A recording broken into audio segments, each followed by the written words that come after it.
Assalamualaikum warahmatullahi wabarakatuh. Perkenalkan, nama saya Hesti Aprilia dari Prodi D3 Keperawatan Pangkal Pinang. Di sini saya akan menjelaskan tentang sistem perkemihan dan macam-macam kateter. Baiklah, di sini saya akan menjelaskan tentang sistem perkemihan. Bagaimana proses pembentukan urin pada manusia? Urin adalah hasil sisa metabolisme yang melalui proses sekresi dari ginjal yang kemudian dikeluarkan dari dalam tubuh melalui saluran kemih. Urin biasanya mengandung zat yang sudah tidak diperlukan lagi oleh tubuh, sehingga perlu dikeluarkan karena dapat meracuni tubuh. Anatomi sistem perkemihan manusia. Jika satu atau beberapa dari organ tersebut mengalami masalah urologi, proses pembentukan urin pun ikut terganggu. Kenali apa saja organ yang bekerja dalam proses pembentukan urin di tubuh manusia. Yang pertama adalah ginjal. Ginjal termasuk organ penting dalam pembentukan urin. Dua organ berbentuk kacang ini terletak di bawah tulang rusuk dekat bagian tengah punggung. Ada beberapa fungsi ginjal yang turut berkontribusi agar bisa buang air kecil sebagai berikut. 1. Membuang limbah dan cairan berlebih dari tubuh. 2. Menyeimbangkan kadar air dan elektrolit di tubuh.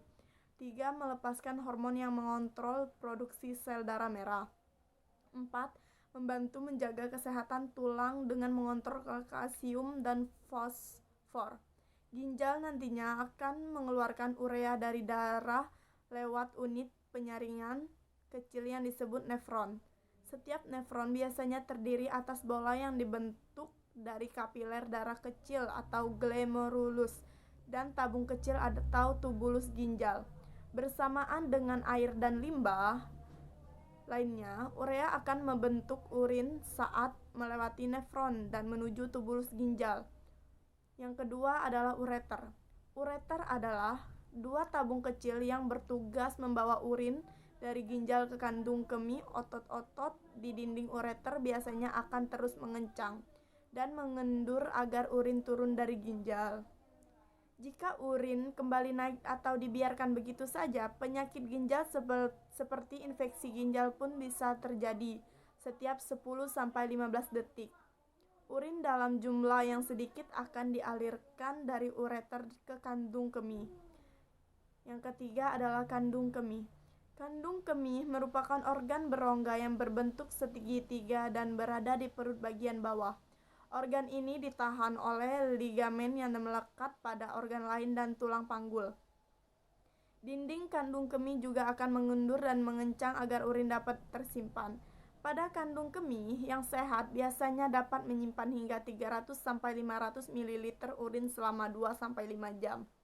Oleh sebab itu, penting menjaga kesehatan kandung kemih agar proses pembentukan urin tidak terganggu dan buang air kecil akan tetap lancar. Yang keempat adalah uretra. Urin yang telah diproduksi oleh ginjal dan dipindahkan dari ureter dan kandung kemih akan dikeluarkan melalui uretra. Organ saluran kencing ini bertugas menghubungkan kandung kemih ke lubang saluran kemih pada ujung penis atau vagina. Normalnya, uretra memiliki panjang sekitar 200 cm pada pria. Sementara itu, ukuran uretra pada wanita mempunyai panjang berkisar 4 cm. Jalur kandung kemih dan uretra dilengkapi cincin otot atau sfinkter untuk menjaga urin agar tidak bocor. Pembentukan urin. Pembentukan urin biasanya terdiri dari 3 tahap, yaitu filtrasi atau penyaringan, reabsorpsi atau penyerapan kembali, dan augmentasi atau sekresi pengumpulan. Kateter urin adalah alat berupa selang kecil tipis yang terbuat dari karet atau plastik berbahan lentur. Alat ini dimasukkan ke dalam saluran kencing agar penggunanya bisa kencing dan membuang urin dengan normal. Penggunaan kateter urin disarankan bagi orang-orang dengan gangguan pada sistem perkemihan, termasuk penyakit kandung kemih. Siapa yang perlu memakai kateter urin? Kateter urin memiliki digunakan dalam berbagai bidang medis, baik untuk menangani penyakit tertentu hingga membantu prosedur operasi. Alat ini biasanya diperlukan saat seseorang yang sedang sakit sehingga tidak bisa kencing dengan tuntas atau anyang-anyangan. Jika kandung kemih tidak dikosongkan, air kencing akan menumpuk dalam ginjal dan menyebabkan kerusakan hingga gagalnya fungsi ginjal itu sendiri. Maka dari itu, kateter urin sangat dibutuhkan oleh orang-orang dengan kondisi berikut: tidak dapat buang air kecil sendiri, tidak bisa mengontrol kencing atau inkontinensia urin atau aliran urinnya, memiliki masalah kesehatan kandung kemih, dirawat inap untuk operasi, sedang dalam koma, dibius dalam jangka waktu lama. Seseorang juga perlu menggunakan kateter urin apabila mengalami retensi urin, yakni kondisi ketika kandung kemih tidak dapat kosong seutuhnya, sedang tidak boleh banyak bergerak, misalnya akibat cedera atau usai operasi. Frekuensi buang air kecil, jumlah urin yang keluar, dan aliran urin perlu dimonitor, misalnya pada pasien yang penyakit ginjal, memiliki kondisi medis yang memerlukan pemasangan kateter seperti cedera saraf tulang belakang, multiple sklerosis, dan demensia. Pemasangan kateter biasanya hanya sementara sampai pasien bisa kembali buang air kecil sendiri. Berbagai jenis kateter urin dan cara kerjanya. Kateter plastik untuk pasien dengan penyakit yang tidak kronis. Alat ini dipakai sementara karena lebih mudah rusak dan tidak selentur bahan lainnya.